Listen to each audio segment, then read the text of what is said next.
வணக்கம். மனதை வெல்லுங்கள் என்ற இந்த நிகழ்ச்சிக்கு உங்களை அன்போடு வரவேற்கிறேன். வெளுத்ததெல்லாம் பால் என்று நம்பினாலும் பரவாயில்லை, வெள்ளை மட்டுமே அழகு என்று மட்டும் நம்பிவிடாதீர்கள்.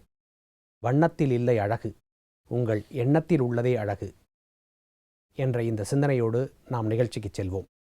இன்று புலனறிவு எவ்வாறு செயல்படுகிறது என்பதை பற்றி பார்க்க இருக்கிறோம். இதை பற்றிய ஒரு விளக்கம் தருவதற்காக இங்கு வந்துள்ளார் சகோதரர் பிரம்மாகுமார் டாக்டர் B.K. பாண்டியமணி அவர்கள். இவர்கள் கடந்த 40 ஆண்டு காலமாக ராஜயோகாவை பயிற்றுவித்தும் வருகிறார். மேலும் பிரம்மாகுமாரிகள் இயக்கத்தின் வேல்யூ எஜுகேஷன் துறையில் இயக்குநராக இருக்கிறார். யோகாவில் PhD பட்டம் பெற்றவர். நேயர்களை உங்கள் அனைவரின் சார்பில் அவரை அன்போடு வரவேற்கிறேன். வணக்கம் பிரதர். வணக்கம். ஓம் சாந்தி. ஓம் சாந்தி. பிரதர், புலனறிவு என்றால் என்ன என்பதை பற்றி விரிவாக பார்த்தோம். புலனறிவு எவ்வாறு வெளிப்படுகிறது என்பதை பற்றியும் விரிவாக கூறினீர்கள். புலனறிவு எவ்வாறு செயலாற்றுகிறது என்பதை பற்றி கூற முடியுமா? நிச்சயமாக. இப்போ பல விஷயங்களை நம்ம ஆன்மீகத்தில் பார்க்கும்போது எல்லாத்தையுமே ஒரு சக்கரமாக பார்த்தோம். உதாரணத்திற்கு நான் என்ற இந்த ஆத்மா உயிர் எப்படி செயலாற்றுகின்றது என்று பார்க்கும் பொழுது மனம், புத்தி, சம்ஸ்காரம் இந்த மூன்றுமே வரிசை கிரமமாக செயலாற்றுகின்றது என்று பார்த்தோம். மனதில் எண்ணங்கள் எழுகின்றன, புத்தியானது அதை கண்டு தீர்மானிக்கின்றது. அதன் பிறகு நாம் செய்கின்ற செயல்கள் இந்த ஒரு பதிவாக சம்ஸ்காரமாக பதிவாகின்றது. சம்ஸ்காரத்துக்கேற்ப நமது மனதில் எண்ணங்கள் எழுகின்றன. இதை ஒரு நம்ம சக்கரம்னு பார்த்தோம். அதே மாதிரி நேர்மறை அல்லது எதிர்மறையான எண்ணங்களுடைய சுழற்சியை பார்க்கும் பொழுது கூட நாம சக்கரமாக பார்த்தோம். அதே மாதிரி இப்ப இந்த புலனறிவு கூட ஒரு சக்கரமாக இயங்குகிறது என்பது உங்களுக்கு தெரிய வரும்போது நீங்க ரொம்ப ஆச்சரியப்படுவீங்க. இதுல மொத்தம் 9 விஷயங்கள் இருக்கின்றன. முதல்ல பாத்தீங்கன்னா அடையாளம், இரண்டாவது சூழ்நிலை, மூன்றாவது நேரம், நான்காவது இடம், ஐந்தாவது அனுபவங்கள், ஆறாவது மனிதர்கள், ஏழாவது நினைவுகள், எட்டாவது மதிப்புகள், 9வது நம்பிக்கைகள். ஆக இந்த 9ம் வரிசை கிரமமாக இருக்கின்றது. ஒன்று மற்றொன்றை ஊக்குவிக்கின்றது. இன்னொன்று என்னன்னு பார்த்தீங்கன்னா எதிரும் புதிருமாகவும் செயலாற்றுகின்றது. இந்த சக்கரத்தினுடைய சிறப்பு அம்சம் என்னன்னா இது 2 பக்கமும் சொல்லுகின்ற சக்கரமாக இருக்கின்றது. இப்போ உதாரணத்துக்கு நம்மளுடைய அடையாளமானது சூழ்நிலைக்கு ஏற்ப செயலாற்றுகின்றது. அந்த சூழ்நிலையோ நேரத்திற்கு ஏற்ப மாறுபடுகின்றது. இந்த நேரமோ இடத்திற்கு ஏற்ப வேறுபடுகின்றது. இந்த இடமோ நமக்கு வெவ்வேறு வகையான அனுபவங்களை கொடுக்கின்றன. இந்த அனுபவங்களுக்கு ஏற்ப மனிதர்கள் செயலாற்றுகின்றார்கள். ஆக இந்த மனிதர்களுடைய செயலாற்றும் தன்மையானது அவர்களுடைய நினைவை பொறுத்து இருக்கின்றது. இந்த நினைவு எதனுடைய ஆதாரத்தில் இருக்கின்றது என்று பார்த்தோமானால் நம்மளுடைய மதிப்புகளை பொற்று இருக்கின்றன. இந்த மதிப்புகள் கூட நமது நம்பிக்கையினுடைய ஆதாரத்தில் இருக்கின்றன. இந்த நம்பிக்கைகள் ஏன் வேறுபடுகின்றன என்று பார்த்தோமானால் நமது அடையாளமாக இருக்கின்றது. ஆக இது ஒரு பக்கமாக சொல்லுகின்றது, இதுவே மறுபக்கமாகவும் சொல்லுகின்றது. அதான் இந்த சுழற்சியினுடைய ஒரு வித்தியாசம். இப்ப பகலை தொடர்ந்து இரவு வருகிறதுன்னு சொல்லலாம், இரவை தொடர்ந்து பகல் வருகின்றதுன்னு சொல்லலாம். 2 பக்கமே அது நம்ம பொருந்தும். அப்ப இந்த புலனறிவுல பார்த்தீங்கன்னாக்கா நாம பார்ப்பது, கேட்பது, உணர்வது எல்லாமே பார்த்தீங்கன்னா மாறிக்கொண்டே இருக்கின்றது. ஆக இது ஒரு வித்தியாசமான சுழற்சி. இதுல முக்கியம் என்னன்னு பார்த்தீங்கன்னா காலமும் இடமும் கூட தான். காலம் கருதி இருப்பர் கலங்காறு ஞானம் கருதுபவர் என்று வள்ளுவர் பெருந்தகை கூறுகிறார். இந்த உலகத்தையே வேணும்னாலும் உங்களால அடைய முடியும். அதுக்கு நீங்க கலங்காம இருக்கணும். ஏன்னா காலம் பார்த்து இருக்கணும், நேரம் வரணும் உங்களுக்கு.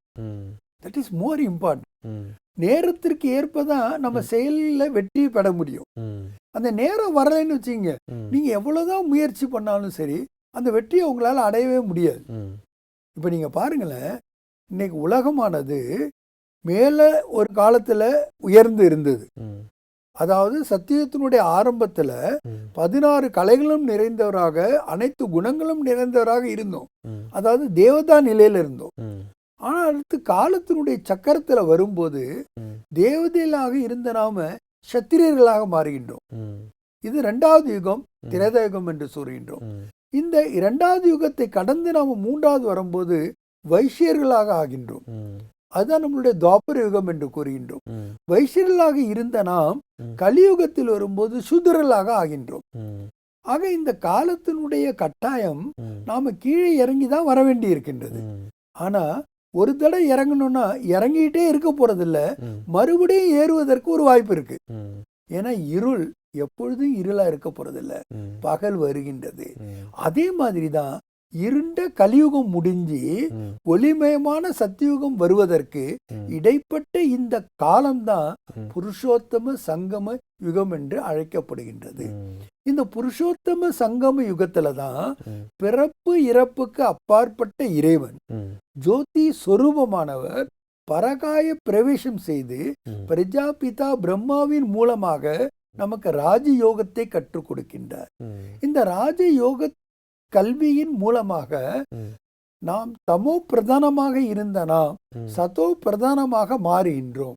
இந்த மாற்றத்துக்கு உட்பட்ட காலம் இதுதான். இப்பொழுதுதான் நாம் விரும்பி அந்த மாற்றத்தை நம்மால் கொண்டு வர முடியும்.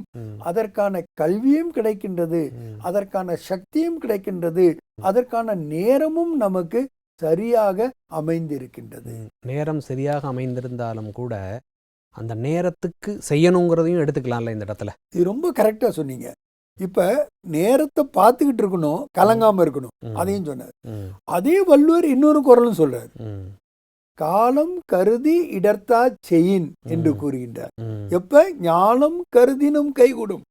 நீங்க உலகமே வேணும்னா கூட அதை நீங்க அடைய முடியும். ஆனா காலம் கருதி அந்த இடத்தார் செயின்னு சொல்றாரு. அங்க பாருங்க, இடத்துக்கு இம்பார்ட்டன்ஸ் கொடுக்கிறார். இப்ப உலகத்துல நாம எங்கெங்கயோ பறக்கிறோம், எந்தெந்த நாட்டிலேயோ பறக்கிறோம். ஆனா இந்தியாவில பிறந்தோம்னா அது ஒரு புண்ணியம். ஏன்னா இந்தியாவே என்னன்னாக்கா ஒரு புண்ணிய பூமியாக இருக்கின்றது. இந்த பாரதம் என்பது ஒரு புண்ணிய பூமி. இதுல பிறந்த நாம ரொம்ப புண்ணிய செய்தவர்களா இருக்கோம். ஏன் இதை புண்ணிய பூமின்னு சொல்றோம்னா, இங்கதான் இறைவன் அவதரிக்கின்றார். அதனால இது ஆன்மீக பூமியாக இருக்கின்றது. நாம எல்லாருமே இந்த பூமியில பிறந்தவங்களாக இருக்கின்றோம். அப்ப அந்த இடத்திற்கு தகுந்த மாதிரி நாம செயலை செய்ய வேண்டும். ஆக காலமும் பார்க்கணும், இடமும் பார்க்கணும். அப்பதான் நம்மளால அந்த வெற்றியை அடைய முடியும். இதுல கூட பாருங்க, பார்க்கறது கரெக்டா பார்க்கணும். ஏற்கனவே நம்ம சொன்ன மாதிரி புலனறிவு சரியாக இருக்க வேண்டும். இடத்திற்கு ஏற்ப அது செயல்பட வேண்டும், காலத்திற்கு ஏற்ப அது செயல்பட வேண்டும். இரண்டாவது, அனுபவங்களை நாம் சரியாக பெற வேண்டும். இப்ப நீங்க பாத்தீங்கன்னா அனுபவம் ஒரு மேஜர் ரோலை பிளே பண்ணுது. இப்ப வயதானவர்கள் அவங்களுடைய கடந்த கால வாழ்க்கையினுடைய அனுபவத்துல நமக்கு அறிவுரை கூறுனாங்கன்னா அதை ஏற்றுக்கொள்ள வேண்டும். அதற்கு பதிலா அதையே நம்ம சோதனை பண்ணக்கூடாது. உதாரணத்துக்கு, நீங்க சின்ன குழந்தையா இருக்கும்போது ஒரு கதை படிச்சிருப்பீங்க. ஒரு தொப்பி வியாபாரி தன்னுடைய தொப்பியெல்லாம் எடுத்துக்கிட்டு ஒரு கிராமத்திலேருந்து போறாரு நகரத்துக்கு போய் விற்கிறதுக்காக. அப்போ வழியில அவர் களைப்பை ஏற்று ஒரு மரத்துக்கு கீழே படுத்து தூங்கிடுறாரு. அசதியில தூங்கிடுறாரு. அந்த மரத்து மேல நிறைய குரங்குகள் இருக்கு. அந்த குரங்குகள் என்ன பண்ணுதுன்னு இறங்கி அவருடைய மூட்டையில இருந்த எல்லா தொப்பியிலும் எடுத்து தலையில வச்சுக்கிட்டு மேல போய் உட்காந்து இவர் கண் விழித்து பார்க்கின்றார். அந்த துணி காலியா இருக்கு. மேல பார்க்கின்றார், எல்லா குரங்குகளும் அதனுடைய தலையில வச்சிருக்கு. இவர் கெஞ்சி பார்க்கறாரு, கேட்டு பார்க்கறாரு, கதறி பார்க்கறாரு, அழுது பார்க்கறாரு. ஆனா எதுவும் கொடுக்கற மாதிரி இல்லை. ஏன்னா இவர் சொல்றது எதையுமே அது புரிஞ்சிக்க முடியாது. அப்ப திடீரென்று இவருக்கு ஒரு ஐடியா வந்தது. இவர் என்ன பண்ணாரு, தன்னுடைய தலையில் இருந்த தொப்பியை தூக்கி அந்த போர்வின் மேல போட்டார், துணி மேல போட்டார். அதை பார்த்தோன்னே எல்லா குரங்களும் அது தலையில இருந்த தொப்பிகளை எடுத்து கீழே போட்டுச்சு. இவர் இதான் நல்லா போச்சுன்னு எல்லாத்தையும் சேகரிச்சுக்கிட்டு கிளம்பி போயிட்டார். இது முடிஞ்சு கொஞ்ச காலம் ஆயிடுச்சு. தன்னுடைய மகன் அதே தொழிலை செய்யறான், தொப்பியை விற்கிறதுக்காக போறான். அப்போ அவரு தன்னுடைய அனுபவத்துல சொல்றாரு, நான் ஒரு தடவை இந்த மாதிரி அசந்து தூங்கிட்ட பிறகு குரங்குகள்லாம் இந்த மாதிரி செஞ்சுது. நான் இந்த மாதிரி தலையில இருந்ததை கீழே போட்டேன். அப்போ அதுங்களும் போட்டுடுச்சு. ஆனா இதே தவிர நீ செஞ்சிடாத. ஏன்னா காலம் மாறி இருக்கின்றது, ம். சூழ்நிலைகள் மாறி இருக்கின்றன. ம். ஆக எதுவும் நடக்கலாம். எல்லா நேரமும் ஒரே நேரமா இருக்காதுன்னு சொல்லுவாங்க. கரெக்ட் ம். அப்படின்னு சொல்லி அவர்கிட்ட சொல்லிடுறாரு. ம். அப்ப இவன் ஜாக்கிரதையா இருக்கணுமா வேண்டாமா? நிச்சயமாக. இவன் அதே மாதிரி அந்த இடத்துல படுத்து தூங்குறான், ம். ஏந்திரிக்கிறான். ம். ஏன் சொன்ன இவனுக்கு ஒரு விபரீதமான எண்ணம் வருது. ம். என்னன்னா, நம்ம தந்தை சொன்னதே நம்ம ஏன் சோதனை பண்ணக்கூடாது ம். அப்படின்னு சொல்லிட்டு ம். உடனே அவன் தன்னுடைய தொப்பி எடுத்து கட்டி கீழே போடுறான். ம். ஆனா ஒரு குரங்கு கூட கீழே போடவே இல்லை. அந்த குரங்குகள்னா அவருடைய தொப்பியெல்லாம் திருப்பி இவன் தூங்கிட்டு இருக்கும்போதும் எல்லாம் எடுத்துருச்சு. ஆமா, ம். அதுதான் முக்கியமான விஷயம். ஏன்னா அதுங்களுக்கு வந்து ஏதாவது புதுசா அவனை பார்த்தா எடுத்துக்கணும், அவ்வளவுதான். ம். ம். ரெண்டாவது இவன் தலையில தொப்பியை வேற வச்சுக்கிட்டு படுத்திருக்கான். ம். அப்ப இந்த மாதிரி தலையில வச்சுக்கணும் போல இருக்கு அப்படின்னு நினைச்சிட்டு அதெல்லாம் வச்சுக்கிடுச்சு. ம். இப்ப திருப்பி போடுறான், ஒரு குரங்கும் போடல. ம். உடனே இவனுக்கு ரொம்ப கஷ்டமா எடுத்து அழுகுறான். ம். ஐயோ ஏதாவது பண்ணணுமே, நீ போடு, ம். இல்லைன்னா என்னோட லைஃபே போயிடுச்சு, ம். என்னுடைய வருமானமும் போயிடும், நான் நம்பி இருக்கிறதே இதுதான் அப்படின்னு சொல்லிட்டு அழுகுறான். அப்ப என்னுடைய அப்பா சொன்னாரு, நீங்க அவரு போட்டாரு, நீங்களாம் போட்டீங்கன்னு சொன்னாரு அப்படின்னு. இப்போ ஒரு குரங்கு சொன்னிச்சான், ம்.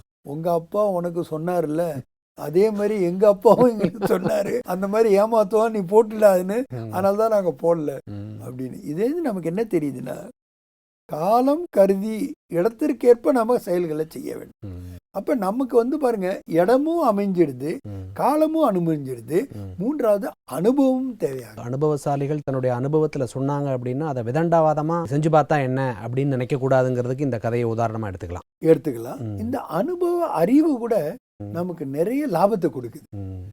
நீங்க 100 வருஷம் ம். முயற்சி பண்ணி உன்னை கற்றுக்கிறத 3 நிமிஷத்துல பெரியவங்கிட்ட இருந்து கத்துக்க முடியும். ம். அதனால்தான் பார்த்தீங்க, பிரம்மகுமாரிகள் ஈஸ்வரிய விஸ்வவித்யாலயில ம்.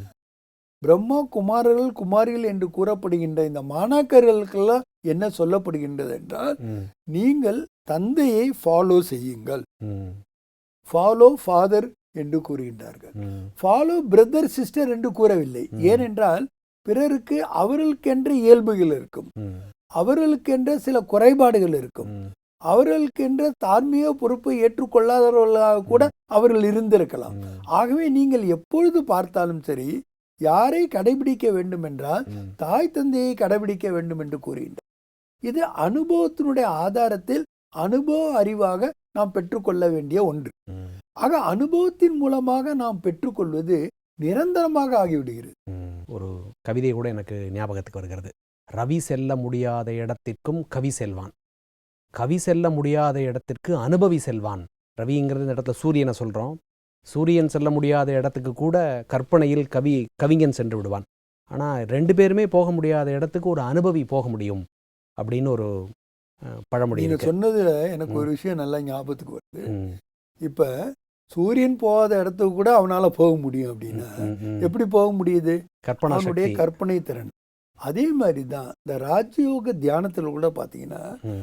நாம இங்கேருந்து சந்திரனுக்கு போக முடியாது, சூரியனுக்கு போக முடியாது. ம். ஆனா சூரிய சந்திர மண்டலங்களை கடந்து இருக்கக்கூடிய ம். சூட்சம உலகத்தையும் கடந்து ம். நம்மளுடைய சொந்த வீடான பரந்தாமத்திற்கு ம். நாம் செல்ல முடிகின்றது. ம். அதுக்கு ஆதாரமாக இருப்பது நம்மளுடைய விஷுவலைசேஷன். ம். அந்த விஷுவலைசேஷன் மூலமாக, கற்பனா சக்தியின் மூலமாக, நாம் எண்ணங்களின் மூலமாக அங்கு சென்றடைகின்றோம். அங்கு இறைவனுக்கு முன்னால் அமர்ந்து ம். அவரிடமிருந்து அனைத்து குணங்களையும் சக்திகளையும் நாம் பெற முடிகின்றது. ம். ஆக அந்த ஆன்மீக அனுபவங்களை நாம் பெற முடியும். ம். இவற்றை நாம் வார்த்தைகளால் வர்ணனை செய்ய முடியாது, ஆனால் அவற்றை நாம் அனுபவம் செய்ய முடியும். இந்த அனுபவத்தை செய்பவர்கள் யார்? விலங்குகளோ மிருகங்களோ பறவைகளோ அல்ல, ம். மனிதர்கள் தான். ஆனால் மனிதர்களுக்கென்று ஒரு சிறப்பு அம்சம் இந்த காலச்சக்கரத்திலே கொடுக்கப்பட்டிருக்கின்றது. ம். ஏனென்றால் காலச்சக்கரம் என்பதே மனிதன் மற்றும் இறைவன், ம். மூன்றாவது இந்த படைப்பு, ம். இந்த உலகம், ம். இந்த மூன்றும் சேர்ந்து இணைந்து நடப்பதுதான் இந்த காலச்சக்கரமாகும். அதுல மனிதர்கள் கூட எப்படி இயங்குகின்றார்கள், ம். எதனுடைய ஆதாரத்தில் இயங்குகின்றார்கள் என்று பார்த்தோமானால் அவருடைய நினைவுகள், ம். மெமரி என்று கூறுகின்றோம். ஆக நினைவுகளை பொறுத்துதான் அவர்கள் நடவடிக்கையில் ஈடுபடுகின்றார்கள். ம். அதனுடைய பலாபலன்களை அவர்கள் அடைகின்றார்கள். அப்ப நடத்தை என்பது அவங்களுடைய நினைவுகளுடைய ஆதாரத்தில் இருக்கு. நிச்சயமாக. ம். இந்த நினைவுல இன்னொரு ப்ராப்ளம் என்ன இருக்குன்னா, ம். ஒரு ப்ராப்ளம்னு நம்ம அதை சொல்லக்கூடாது, ம். அதை ஒரு வாய்ப்பு என்று கூட எடுத்துக்கொள்ளலாம். அது எப்போதுமே அசோசியேட் பண்ணிக்கிட்டே இருக்கும். தொடர்பு படுத்திட்டே இருக்கும் ஒன்றோடு ஆமா, தனியாக சிந்திக்க முடியாது. இப்போ உதாரணத்துக்கு உங்ககிட்ட நான் ஒரு கேள்வி வைக்கிறேன். நான் போட்டிருக்கிற சட்டையினுடைய கலர் என்ன? வெண்மை, ஒயிட்னு சொல்றோம். நான் போட்டிருக்கிற பேண்டனுடைய கலர் என்ன? ஒயிட் தான். ஒயிட். இந்த கொக்குனுடைய வண்ணம் என்ன? வெண்மை தான். ஒயிட். இப்ப மாடு என்ன குடிக்கும்? பால். இப்ப நீங்க சொன்ன பதில்ல இருந்து ஒரு விஷயம் தெரிய வருது. மாட்டு என்று சொன்ன உடனே நீங்க ஒயிட் அசோசியேட் பண்ணி பாலுன்னு ஒண்ணு ஒயிட்னு சொல்லிட்டீங்க. ஒயிட் எதோட அசோசியேட் பட்டிருக்கு? பாலுங்கனால பாலுன்னு சொல்லிட்டீங்க. ஆனா கேட்ட கேள்வி என்ன? எதை குடுக்கும்னு கேட்டேன். ஆனா நீங்க எதை குடிக்குங்கிற மாதிரி சொல்றீங்க. பாலை மாடு குடிக்காது, அது கொடுக்க தான் செய்யும். ஆமா. ஆனா இது எப்படி வந்தது? யாரை நீங்க கேட்டாலும் இதே வகையில தான் சொல்லுவாங்க. இந்த தவறு ஏறுவதற்கு காரணம் என்னன்னு கேட்டீங்கன்னா, நம்மளுடைய மனது ஆனது அசோசியேட் பண்ணுகிறது. இப்போ நான் வெண்மை வெண்மை ஒயிட் ஒயிட் ஒயிட்னு சொல்லிட்டு வந்ததுனால நீங்கள் மாடு என்ன குடிக்கும் அப்படின்ன உடனே நான் பால் குடிக்கும் அப்படின்னு சொல்லிட்டேன். அது பால் கொடுக்கும், கழநீர் அல்லது தண்ணி குடிச்சிட்டு பால் கொடுக்கும். நீங்கள் இந்த ஒயிட் ஒயிட்னு சொல்கிறதுனால நம்ம மைண்ட் இமீடியட்டாக அதுக்கு அசோசியேட் ஆகிடுது. கரெக்ட். அதனால தான் பார்த்தீங்கன்னாக்கா நம்மளுடைய மனதினுடைய பலவீனத்தை நமக்கு சாதகமாக பயன்படுத்தி கொள்ள வேண்டும். இப்போ என்னுடைய மனதில் பலவீனமே இருக்கக்கூடாதுன்னு நீங்கள் சொல்ல முடியாது. பலமும் இருக்கும், பலகீனமும் இருக்கும். பலத்தினுடைய பர்சன்டேஜ் அதிகமாக இருக்கணும். பலகீனத்தை நம்ம எப்படி எதிர்கொள்வது? அதுக்கு தான் நான் என்ன சொன்னேன்னா, சவால்களை வாய்ப்புகளாக மாற்றிக்கொள்ளுங்கள். நீங்க வெற்றி பெற்ற மனிதர்களுடைய வாழ்க்கை சரித்திரத்துல பாத்தீங்கன்னா, அவங்க பிரச்சனை இல்லாம இல்ல, அவங்களுக்கு எந்த தடையும் இல்லாம ஈஸியா யாருமே அடையல. ஆனா மனித மனம் என்ன நினைக்குது? நான் சுலபமா அடைஞ்சிட்டா தேவலான்னு நினைக்கிறேன். வெற்றிக்கு ஏதாவது ஃபார்முலா இருக்குமான்னு பாக்குறோம். ஒரு சின்ன ஃபார்முலாவை எல்லாரும் அந்த செயல்கள் அந்த ஃபார்முலாவில் பொருத்திட்டோம் அப்படின்னா நமக்கு சக்சஸ் கிடைச்சிட மாட்டோம்னு தான் ஈஸியாக எதிர்பார்க்கிறோம். ஆமா. அதாவது இன்னொன்று மனித மனதனுடைய சுபாவம் என்னன்னா, இயல்பு என்னன்னா, ஈஸியா இருக்கட்டுவேன்னு நினைக்கிறேன். ஆனா ஈஸியா எதுவுமே இருக்க முடியாது. எது ஒன்று செய்யனாலும் ஏதாவது ஒரு கஷ்டம் இருக்கும். ஆனா அதை நம்ம என்ன எடுத்துக்கணும்னா, ஆல் இந்த கேம்னு எடுத்துக்கணும். அப்ப அப்படி லைஃபை நாம இலகுவாக எடுத்துக்கொள்ள வேண்டும். அதை எப்படி நாம எடுத்துக்கிறோம் அப்படிங்கிறது நம்மளுடைய மதிப்பு உயர்வுல இருக்கின்றது. ஆக நம்மளுடைய மனித மனம் செயலாற்றுவதற்கு நினைவுக்கு ஆதாரமாக இருப்பது மதிப்பு உயர்வு. எதை நம்ம வேல்யூ பண்றோம்? ஏற்கனவே நம்ம பார்த்தோம், நாம ஆக்ஷன்ஸ் செய்யும் போது கூட பிரியாரிட்டி வைக்கிறோம். எது அவசியமானது, எது அவசரமானது, அதுக்கு முதல் ஸ்டெப் கொடுக்கிறோம்.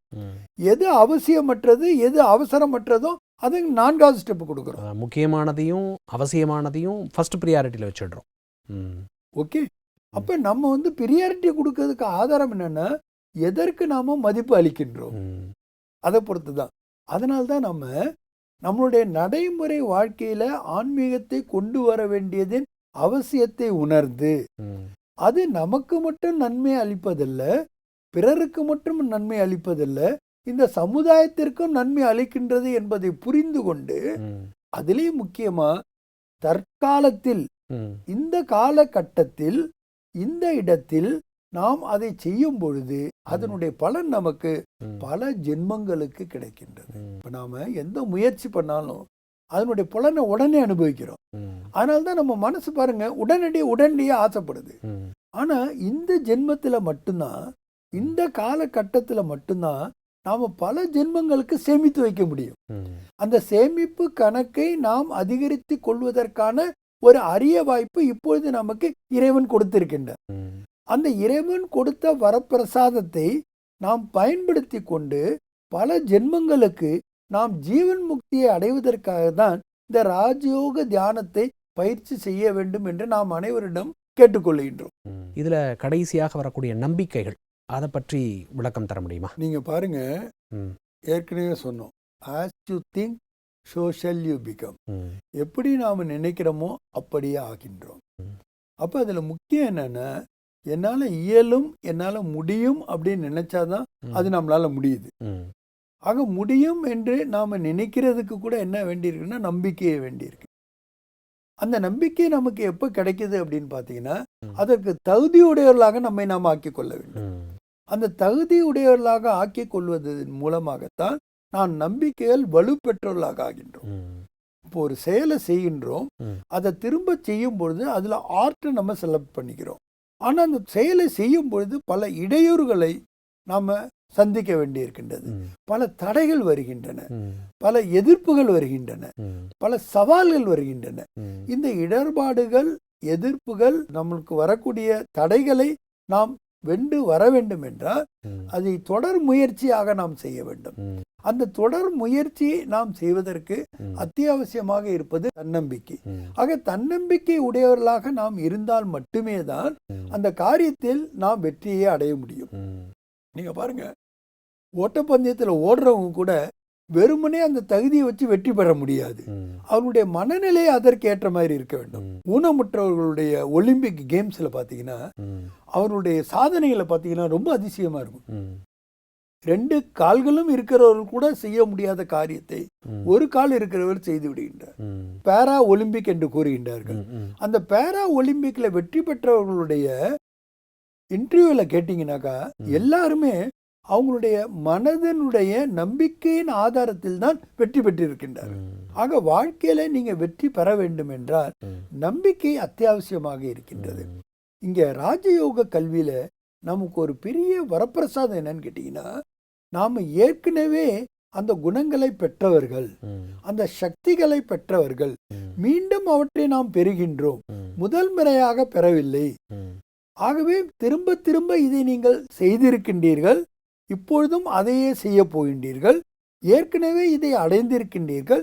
மறுபடி இதை நீங்கள் அடையப் போகின்றீர்கள் என்பது இலகுவாக ஆகிவிடுகின்றது. ம். அதைவிட இன்னொரு முக்கியமான விஷயம் என்னவென்றால், இறைவன் நமக்கு துணைக்காரனாக இருக்கின்றார். ம்.